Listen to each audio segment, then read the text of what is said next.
Imagine you're in an elevator. The doors slide shut, and the small space suddenly feels like it's shrinking. Your heart begins to pound against your ribs, a drumbeat of panic. Sweat slicks your palms. The air, once plentiful, now feels thick and scarce, and a single terrifying thought consumes you. I'm trapped. This isn't just a fleeting discomfort, it's a primal scream from deep within your mind. Now imagine feeling this way not just in elevators, but in crowded rooms, in tunnels, on airplanes, or even when wearing a tight collared shirt. This is the reality for millions of people living with claustrophobia. It's more than a simple fear.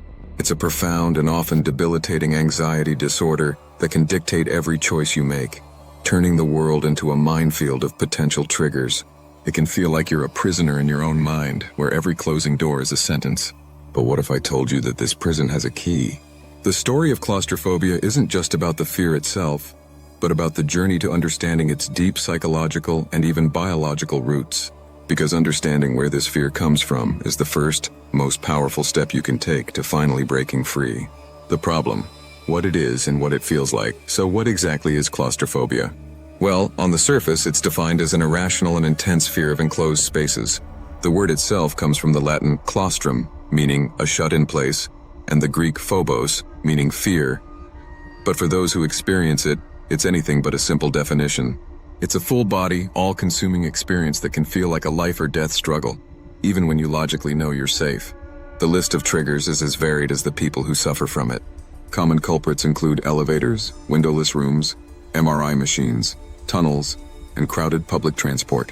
For some, it can be triggered by less obvious situations, like being in a car during heavy traffic, getting into a revolving door, or even standing in a long line at a concert. It's not always the smallness of the space itself, but the perceived lack of escape. This is why someone with claustrophobia might automatically scan for exits the moment they enter a room, or feel an overwhelming need to stand near a door. Their mind is constantly assessing threats and escape routes, an exhausting state of hypervigilance. When a trigger is encountered, the body's alarm system goes into overdrive, unleashing a cascade of physical and emotional symptoms that are the hallmarks of a panic attack. Physically, you might experience a rapid heartbeat that makes you feel like your heart will burst from your chest. You might start sweating profusely, trembling uncontrollably, or get hit with a wave of hot flashes or chills. Shortness of breath is common, along with a terrifying choking sensation or tightness in the chest that can be mistaken for a heart attack. Dizziness, nausea, and a tingling or numbing sensation can sweep over you, creating a feeling of profound disorientation. Emotionally, the experience is just as harrowing. There is an overwhelming wave of anxiety and a profound fear of losing control or fainting. Many describe a feeling of dread, a deep-seated fear of dying, and an intense, desperate urge to flee the situation. A particularly cruel aspect of claustrophobia is that people are often acutely aware that their fear is irrational, yet they feel completely powerless to stop it. This internal conflict only adds another layer of distress. The world shrinks, the walls close in, and the only thing that matters is getting out. This isn't just being uncomfortable. This is a system-wide state of emergency. But why? What causes the brain and body to react with such overwhelming force? The answer lies buried deep in our past, our biology, and the very wiring of our brains. The why behind the fear. To truly understand how to overcome claustrophobia, we first have to ask, where does it come from? This fear isn't born from nothing. It's often a ghost of the past, a glitch in our biological hardware, or a learned response that has become deeply ingrained. For many, it's a combination of factors that create the perfect storm. One of the most common roots is a past traumatic event, often from childhood. The human brain is a powerful learning machine, and it learns especially well from fear.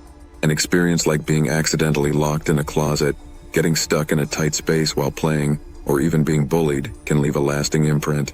The brain forges a powerful connection. Confined space equals danger. This isn't a conscious memory you can simply reason away. It's a conditioned response. Claustrophobia can also be a learned behavior. If a child grows up with a parent who has a severe fear of enclosed spaces, they may absorb that anxiety, effectively catching the phobia by watching a loved one's panic. But the story doesn't end with our experiences. Our very biology can predispose us to this fear. Deep within our brain lies a small, almond-shaped structure called the amygdala. Think of it as the brain's smoke detector. Its job is to identify threats and trigger the fight-or-flight response. In people with claustrophobia, this system can be hyperactive. Their amygdala is like a smoke detector that's set too sensitively. It goes off not just for a real fire, but for a piece of burnt toast. Some research suggests that differences in the amygdala's size or function could contribute to this, making it harder to regulate fear responses. Then there's the fascinating role of our genes. Just as we inherit our hair and eye color, we can inherit a predisposition to anxiety. Researchers are exploring links between anxiety disorders and specific genes. One gene that has been studied in relation to a claustrophobia-like response is GPM6A. It appears to play a role in how the brain develops and responds to stress. This suggests that for some, the blueprint for claustrophobia might be written into their DNA, waiting for a traumatic event or high stress to activate it. Finally, there's a fascinating perceptual component to this fear. We all have an invisible bubble of personal space. Research suggests that people with high claustrophobic fear have an exaggerated sense of this near space. Their protective bubble is much larger.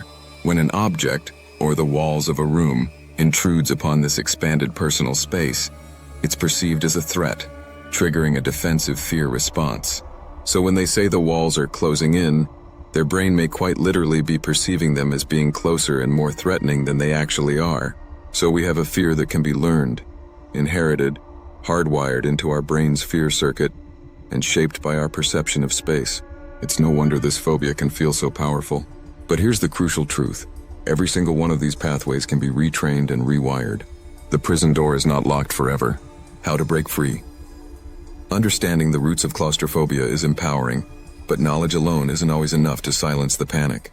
The path to overcoming this fear is an active one, and fortunately, the tools we have are incredibly effective. In fact, psychotherapy helps the vast majority of people who commit to the process. Let's break down the blueprint for breaking free. The journey often begins with a mindset shift. A phobia is fueled by distorted, catastrophic thinking. Your mind doesn't just say, "This is uncomfortable." It screams, "I'm going to suffocate," or "I'm going to be trapped here forever." The first step is learning to challenge these thoughts, which is the foundation of cognitive behavioral therapy, or CBT. CBT teaches you to become a detective of your own thoughts. A therapist helps you identify the specific negative thoughts that trigger your fear. Then you learn to question them, to look for the evidence. You learn to replace those irrational, panic-inducing thoughts with more realistic ones. A powerful technique is to reframe your internal language. Instead of thinking, "I'm trapped," you can learn to tell yourself, "I'm safe. This feeling is just uncomfortable, not dangerous." Consciously challenging these automatic thoughts begins to sever the link between the trigger and the panic. While changing your thoughts is crucial, it has to be paired with action. You can't overcome a fear of enclosed spaces by avoiding them. Avoidance is the fuel that keeps a phobia alive. The antidote is exposure therapy, a core component of CBT that is highly effective. Exposure therapy works on the principle of gradual desensitization. You create a fear hierarchy, a list of triggering situations ranked from least to most scary. For someone with claustrophobia, the bottom of the ladder might be looking at a picture of an elevator. The next step might be watching a video of someone riding one. Then standing near an elevator, and eventually riding it for one floor with a trusted friend. With each small step, you stay in the situation until your anxiety naturally decreases, a process called habituation. You are actively teaching your amygdala that this situation isn't actually a threat. In recent years, virtual reality, VR, has become an amazing tool for this, allowing people to safely face simulated situations in a therapist's office. Of course, you also need tools for the moment. This is where relaxation techniques come in. These are physiological interventions that directly counteract the fight or flight response. One of the most powerful is deep diaphragmatic breathing. When we panic, our breathing becomes shallow and rapid. Slow, deep breathing sends a signal to your brain that you are safe. A simple technique is box breathing.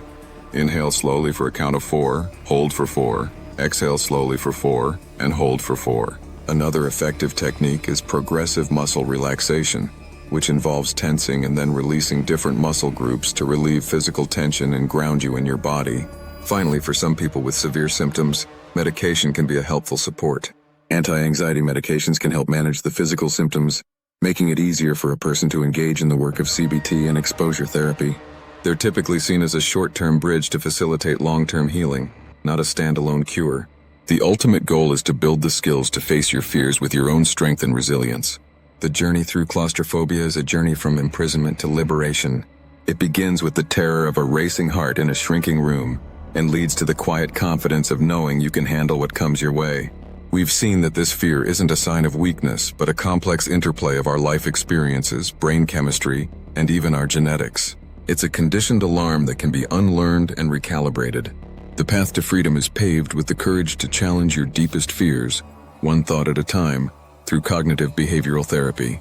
It's solidified through exposure therapy, where you gradually and powerfully teach your brain that what it fears most won't harm it. And it's supported by the grounding power of relaxation techniques that give you back control. Overcoming claustrophobia isn't about never feeling fear again. It's about reaching a place where fear no longer makes your decisions for you. It's about reclaiming the parts of your life the phobia has taken. You are not alone in this struggle, and help is not only available but highly effective. Understanding the roots of your fear was the first step. The next is believing that you have the power to break free.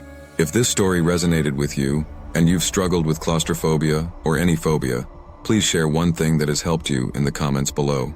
Your story could be the spark of hope that helps someone else begin their own journey. And if you found this information valuable, please like and subscribe for more content on understanding and mastering your mind. Remember, your past does not have to be your prison.